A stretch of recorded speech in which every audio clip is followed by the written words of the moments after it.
ਹਸਤ ਖੇਲਤ ਤੇਰੇ ਦਿਹੁਰੇ ਆਇਆ। ਅਗਲਾ ਵਿਅੰਗ ਧਿਆਨ ਨਾਲ ਸੁਣਨਾ। ਇਹ ਸੰਤਾਂ ਮਹਾਂਪੁਰਖਾਂ ਦੇ ਅਦੁੱਤੀ ਕਾਰਨਾਮਿਆਂ ਬਾਰੇ ਹੈ।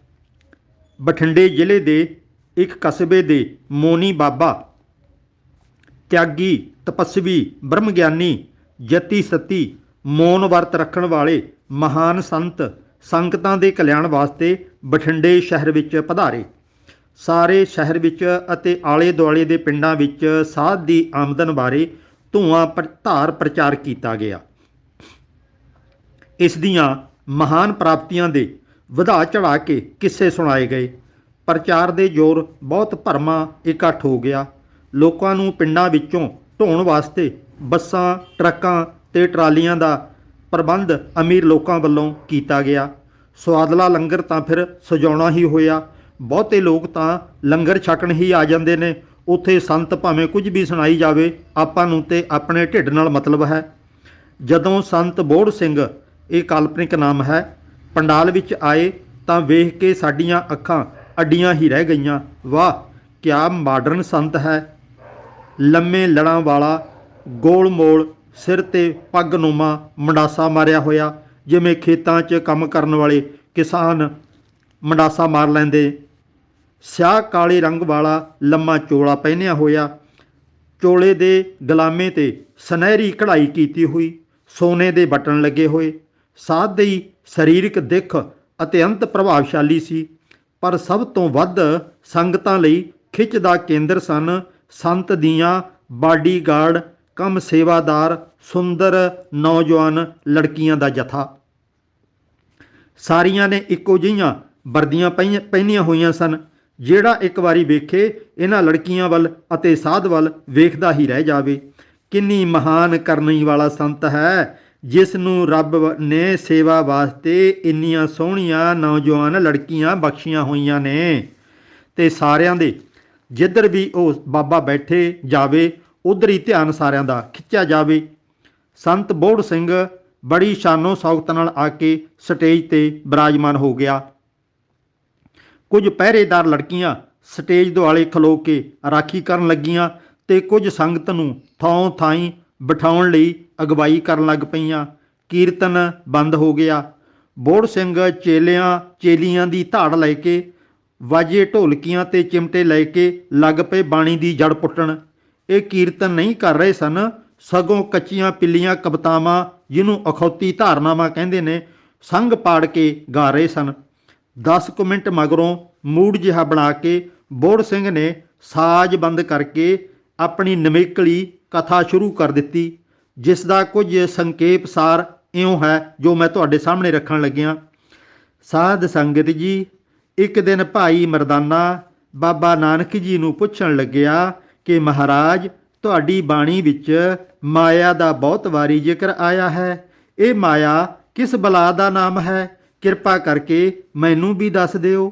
ਬਾਬਾ ਜੀ ਆਖਣ ਲੱਗੇ, ਮਰਦਾਨਿਆ, ਕਿਤੇ ਸਮਾਂ ਆਵੇਗਾ ਤਾਂ ਜ਼ਰੂਰ ਦੱਸ ਦੇਵਾਂਗੇ। ਭਾਈ ਕਾਫੀ ਅਰਸਾ ਬੀਤ ਗਿਆ।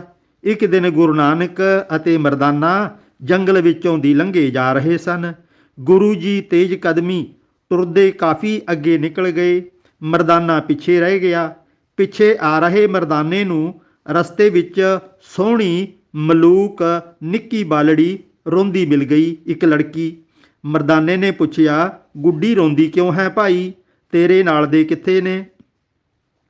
ਲੜਕੀ ਕਹਿਣ ਲੱਗੀ ਕਿ ਮੇਰੇ ਮਾਤਾ ਪਿਤਾ ਵਿਛੜ ਗਏ ਨੇ। ਮੈਨੂੰ ਬਹੁਤ ਡਰ ਲੱਗਦਾ ਹੈ। ਕੀ ਕਰਾਂ, ਕਿੱਥੇ ਜਾਵਾਂ? ਤੁਸੀਂ ਮੇਰੀ ਕੋਈ ਮਦਦ ਕਰੋ। ਸਾਧ ਸੰਗਤ ਜੀ, ਮਰਦਾਨਾ ਜੀ ਨੇ ਆਪਣੀ ਉਂਗਲ ਛੋਟੀ ਬੱਚੀ ਨੂੰ ਫੜਾ ਕੇ ਨਾਲ ਟੋਰ ਲਈ। ਥੋੜਾ ਟੁਰ ਕੇ ਬੱਚੀ ਫੇਰ ਰੋਣ ਲੱਗ ਪਈ। ਆਖੇ, ਮੈਂ ਤਾਂ ਥੱਕ ਗਈ ਹਾਂ, ਹੁਣ ਤਾਂ ਮੇਰੇ ਤੋਂ ਟੁਰਿਆ ਨਹੀਂ ਜਾਂਦਾ। ਤਾਂ ਭਾਈ ਮਰਦਾਨਾ ਜੀ ਨੇ ਉਹ ਲੜਕੀ ਕੁੱਛੜ ਚੁੱਕ ਲਈ। ਬਹੁਤੀ ਦੇਰ ਬੱਚਾ ਕੁੱਛੜ ਚੁੱਕਣਾ ਔਖਾ ਹੁੰਦਾ ਹੈ। ਮਰਦਾਨੇ ਨੇ ਬੱਚੀ ਨੂੰ ਆਪਣੇ ਮੋਢੇ 'ਤੇ ਬਿਠਾ ਲਿਆ। ਥੋੜ੍ਹੀ ਦੇਰ ਮਗਰੋਂ ਦੋਵੇਂ ਪੈਰ ਅੱਗੇ ਨੂੰ ਕਰਕੇ ਬੱਚੀ ਮੋਢਿਆਂ 'ਤੇ ਚੰਗੀ ਤਰ੍ਹਾਂ ਬਿਠਾ ਲਈ। ਮਰਦਾਨਾ ਟੁਰਦਾ ਗਿਆ। ਥੋੜ੍ਹੇ ਸਫ਼ਰ ਤੋਂ ਮਗਰੋਂ ਕੀ ਵੇਖਦਾ ਹੈ ਕਿ ਬੱਚੀ ਦਾ ਸਰੀਰ ਵਧਣਾ ਸ਼ੁਰੂ ਹੋ ਗਿਆ। ਪਹਿਲਾਂ ਨਾਲੋਂ ਸਰੀਰ ਭਾਰਾ ਵੀ ਹੋ ਗਿਆ, ਪਰ ਮਰਦਾਨਾ ਫਿਰ ਵੀ ਟੁਰਦਾ ਗਿਆ। ਬੱਚੀ ਨੇ ਆਪਣਾ ਆਕਾਰ ਹੋਰ ਵੱਡਾ ਕਰ ਲਿਆ। ਬੱਚੀ ਦੀਆਂ ਲੱਤਾਂ ਲੰਮੀਆਂ ਹੋ ਕੇ ਮਰਦਾਨੇ ਦੇ ਅੱਗੇ ਆ ਗਈਆਂ। ਉਸ ਦੀਆਂ ਲੱਤਾਂ ਨੂੰ ਦੇਖ ਕੇ ਮਰਦਾਨੇ ਦੇ ਮਨ ਵਿੱਚ ਮੰਦੇ ਵਿਚਾਰ ਉੱਠਣ ਲੱਗ ਪਏ, ਜਾਣੀ ਕਿ ਕਾਮ ਵਾਸ਼ਨਾ ਜਾਗਣ ਲੱਗ ਪਈ। ਹਾਲੀ ਹੋਰ ਥੋੜੀ ਦੂਰ ਟੁਰਿਆ ਸੀ ਕਿ ਲੜਕੀ ਦਾ ਭਾਰ ਮਰਦਾਨੇ ਤੋਂ ਝੱਲਿਆ ਨਾ ਗਿਆ। ਪਸੀਨੇ ਛੁੱਟ ਪਏ ਤੇ ਮਰਦਾਨੇ ਦੀ ਜੀਭ ਬਾਹਰ ਨਿਕਲ ਆਈ ਤੇ ਧੈਂ ਕਰਕੇ ਜ਼ਮੀਨ ਤੇ ਮੁੱਦੇ ਮੂੰਹ ਡਿੱਗ ਪਿਆ। ਜ਼ੋਰ ਨਾਲ ਆਵਾਜ਼ ਮਾਰੀ, ਬਾਬਾ ਨਾਨਕ ਜੀ, ਮੈਨੂੰ ਬਚਾ ਲਓ, ਬਚਾ ਲਓ। ਬਾਬਾ ਜੀ ਨੇ ਪਿਛਾਂਹ ਮੁੜ ਕੇ ਵੇਖਿਆ ਤੇ ਪਿੱਛੇ ਆ ਗਏ। ਪੁੱਛਿਆ, ਮਰਦਾਨਿਆ ਕੀ ਹੋਇਆ ਹੈ, ਘਾਬਰਿਆ ਕਿਉਂ ਬੈਠਾ ਹੈ? ਮਰਦਾਨੇ ਨੇ ਉਸ ਨਿੱਕੀ ਬੱਚੀ ਵਾਲੀ ਸਾਰੀ ਹੋਈ ਬੀਤੀ ਕਹਿ ਸੁਣਾਈ। ਆਖੇ, ਮਹਾਰਾਜ ਆ ਖਲੋਤੀ ਹੈ ਤੁਹਾਡੇ ਸਾਹਮਣੇ, ਹੁਣ ਪਤਾ ਨਹੀਂ ਕਿਵੇਂ ਇਸਨੇ ਇੰਨਾ ਵਿਸ਼ਾਲ ਰੂਪ ਧਾਰਨ ਕਰ ਲਿਆ। ਗੁਰੂ ਨਾਨਕ ਬਾਬਾ ਜੀ ਮੁਸਕਰਾ ਪਏ, ਆਖਣ ਲੱਗੇ, ਮਰਦਾਨਿਆ ਤੂੰ ਇੱਕ ਦਿਨ ਸਵਾਲ ਕੀਤਾ ਸੀ ਕਿ ਮਾਇਆ ਕਿਹੋ ਜਿਹੀ ਹੁੰਦੀ ਹੈ। ਅੱਜ ਤੈਨੂੰ ਮਾਇਆ ਦੀ ਇੱਕ ਮੈਂ ਝਲਕ ਵਿਖਾਈ ਹੈ। ਪਤਾ ਨਹੀਂ ਮਾਇਆ ਕਿਹੜੇ ਰੂਪ ਵਿੱਚ ਆ ਕੇ ਮੋਢਿਆਂ ਤੇ ਬੈਠ ਜਾਵੇ, ਦਬੋਚ ਲਵੇ। ਤੇਰੇ ਮੋਢਿਆਂ ਤੇ ਸਵਾਰ ਹੋਈ, ਤੇਰੀ ਮਤ ਮਲੀਨ ਕੀਤੀ। ਤੈਨੂੰ ਸਮਝਾਉਣ ਵਾਸਤੇ ਅਸੀਂ ਇਸ ਮਾਇਆ ਨੂੰ ਔਰਤ ਦੇ ਰੂਪ ਵਿੱਚ ਤੇਰੇ ਕੋਲ ਭੇਜਿਆ ਸੀ। ਤੂੰ ਕਾਬੂ ਆ ਗਿਆ ਕਿ ਨਹੀਂ, ਸੋਚ ਲੈ, ਅੱਗੋਂ ਬਚ ਕੇ ਰਹੀਂ। ਉਸ ਮਾਇਆ ਰੂਪ ਬੀਬੀ ਨੂੰ ਗੁਰੂ ਜੀ ਨੇ ਚਲੀ ਜਾਣ ਲਈ ਕਹਿ ਦਿੱਤਾ। ਬੋਲੋ ਜੀ ਵਾਹਿਗੁਰੂ।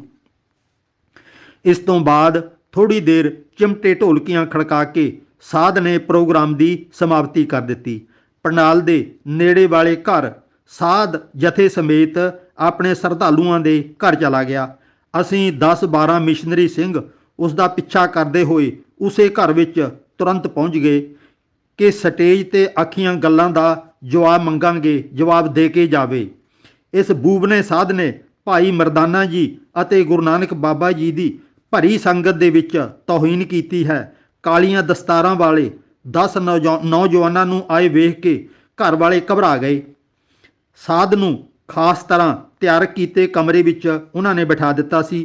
ਉਮੀਦ ਸੀ ਕਿ ਅੰਧ ਵਿਸ਼ਵਾਸੀ ਟੋਲੇ ਘਰ ਆ ਕੇ ਸਾਧ ਦੇ ਪੈਰ ਪੂਜਣਗੇ। ਸਾਧ ਉਹਨਾਂ 10 ਮਿੰਟ ਇੰਤਜ਼ਾਰ ਕਰਨ ਲਈ ਕਹਿ ਕੇ ਦੂਜੇ ਕਮਰੇ ਵਿੱਚ ਬਿਠਾ ਦਿੱਤਾ। 10-12 ਮਿੰਟ ਬੀਤ ਜਾਣ ਤੋਂ ਬਾਅਦ ਮੈਂ ਪਰਿਵਾਰ ਦੇ ਮੁਖੀ ਨੂੰ ਕੋਲ ਸੱਦਿਆ ਤੇ ਛੇਤੀ ਸਾਧ ਨਾਲ ਗੱਲਬਾਤ ਕਰਾਉਣ ਲਈ ਬੇਨਤੀ ਕੀਤੀ। ਸ਼ਹਿਰ ਵਿੱਚ ਸਾਡੇ ਸੁਭਾਅ ਨੂੰ ਅਤੇ ਬੋਲਣ ਦੇ ਤੌਰ ਤਰੀਕਿਆਂ ਨੂੰ ਕਾਫੀ ਲੋਕ ਜਾਣਦੇ ਸਨ, ਕਿਉਂਕਿ ਮੈਂ ਬਠਿੰਡੇ ਬਹੁਤ ਦੇਰ ਤੱਕ ਨੌਕਰੀ ਕਰਦਾ ਰਿਹਾ। ਘਰ ਦਾ ਮੁਖੀ 2-4 ਮਿੰਟ ਇੱਧਰ ਉੱਧਰ ਦੀਆਂ ਵਕਤ ਗੁਜ਼ਾਰੂ ਗੱਲਾਂ ਮਾਰ ਕੇ ਹੱਥ ਜੋੜ ਕੇ ਆਖਣ ਲੱਗਿਆ, ਪਿਆਰੇ ਵੀਰੋ, ਮੈਨੂੰ ਮਾਫ ਕਰ ਦੇਣਾ, ਅਸੀਂ ਗੁਰਮਤਿ ਬਾਰੇ ਕੁਝ ਨਹੀਂ ਜਾਣਦੇ। ਬਾਬਾ ਜੀ ਨੇ ਕੀ ਬੋਲਿਆ, ਸਾਨੂੰ ਠੀਕ ਗਲਤ ਦੀ ਕੋਈ ਪਛਾਣ ਨਹੀਂ ਹੈ। ਤੁਸੀਂ ਬਾਬਾ ਜੀ ਨੂੰ ਤਿੱਖੇ ਅਤੇ ਕਾਟਵੇਂ ਸਵਾਲ ਕਰਨੇ ਹਨ। ਉਸ ਦੇ ਨਾਲ ਵੀ ਕਾਫੀ ਸਾਰੇ ਚੇਲੇ ਨੇ, ਤਲਖੀ ਵੱਧ ਸਕਦੀ ਹੈ।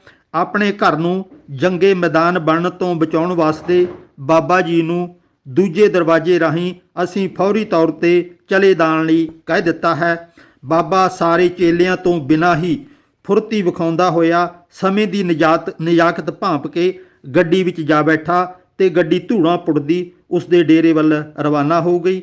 ਮੈਨੂੰ ਮਾਫ ਕਰ ਦਿਓ ਕਿ ਮੈਂ ਸਾਧ ਨਾਲ ਤੁਹਾਡੀ ਗਲਵਕੜੀ ਨਹੀਂ ਪਵਾ ਸਕਿਆ। ਅਸੀਂ ਉਹਨਾਂ ਦੇ ਘਰ ਵਿੱਚ ਘੁੰਮ ਕੇ ਸਾਰੇ ਕਮਰੇ ਵੇਖੇ, ਕਿਧਰੇ ਸਾਧ ਲੁਕੋਇਆ ਨਜ਼ਰ ਨਾ ਆਇਆ। ਉਸ ਦੀ ਮਹਿੰਗੀ ਕਾਰ ਵੀ ਉੱਥੇ ਨਹੀਂ ਸੀ। ਚੇਲੇ ਚਾਟੜੇ ਅਜੇ ਜਾਣ ਦੀ ਤਿਆਰੀ ਕਰ ਰਹੇ ਸਨ।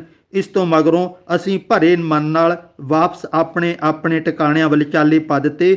ਇਸ ਤੋਂ ਮਗਰੋਂ ਸਾਧ ਬੋੜ ਸਿੰਘ ਅਤੇ ਉਹਦੇ ਵਰਗੇ ਹੋਰ ਅਖੌਤੀ ਸੰਤ ਬਠਿੰਡੇ ਵਿੱਚ ਨਹੀਂ ਦਾਖਲ ਹੋਏ। ਜਿਹੜਾ ਵੀ ਆਉਂਦਾ ਸੀ ਉਹਦੇ ਨਾਲ ਅਸੀਂ ਇਹੋ ਜਿਹੀ ਕੁੱਤੇ ਖਾਣੀ ਕਰਕੇ ਵਾਪਸ ਭੇਜਦੇ ਸੀ। ਤੁਹਾਡਾ ਕੀ ਵਿਚਾਰ ਹੈ? ਕਦੀ ਤੁਸੀਂ ਆਪਣੇ ਅੰਦਰ ਹਿੰਮਤ ਕਰੋਗੇ ਕਿ ਤੁਸੀਂ ਕੇਵਲ ਇਹਨਾਂ ਕਹਾਣੀਆਂ ਨੂੰ ਸੁਣ ਕੇ ਹੱਸਦੇ ਹੀ ਰਹੋਗੇ? ਇਹ ਤੁਸੀਂ ਆਪਣੇ ਅੰਦਰ ਜ਼ਰੂਰ ਝਾਤੀ ਮਾਰਨੀ ਹੈ। ਆਖੋ ਸਤਨਾਮ।